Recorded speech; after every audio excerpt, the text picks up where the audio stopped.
আগুনে পড়ল বাংলাদেশ ব্যাংক ভবনের ১৪ তলার একটি অংশ। গেল রাতের এই ঘটনায় গঠন করা হয়েছে ৫ সদস্যের তদন্ত কমিটি। ঘটনাস্থল পরিদর্শন করেছেন অর্থমন্ত্রী আবুল মাল আব্দুল মুহিত ও কেন্দ্রীয় ব্যাংকের গভর্নর ফজলে কবির। আপেল শাহরিয়ারের সহায়তায় তামজিদ রনির রিপোর্টে থাকছে বিস্তারিত। স্বাধীনতা ও বিজয় দিবস উপলক্ষে বাংলাদেশ ব্যাংকে কিছু সংস্কার কাজ চলছিল। বৃহস্পতিবার রাত 8:30টার দিকে শ্রমিকরা ভবন ত্যাগ করার ঘণ্টাখানেক পরেই ধোঁয়া দেখতে পায় নিরাপত্তা কাজে নিয়োজিত শ্রমিকরা। ফায়ার সার্ভিসে খবর দেওয়া হলে হেড অফিসের 5টি ইউনিট সহ আশেপাশের স্টেশন থেকে মোট 12টি ইউনিট ঘটনাস্থলে এসে পৌঁছায়। 40 মিনিটের মধ্যেই নিয়ন্ত্রণে নেয় আগুন।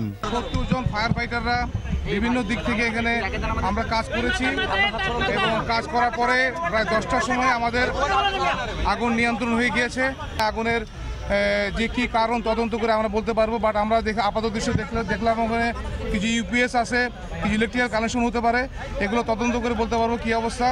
খবর পেয়ে ঘটনাস্থলে উপস্থিত হন অর্থমন্ত্রী আবুল মাল আব্দুল মুহিত, কিন্তু গণমাধ্যম কর্মীদের সঙ্গে কথা বলেননি তিনি।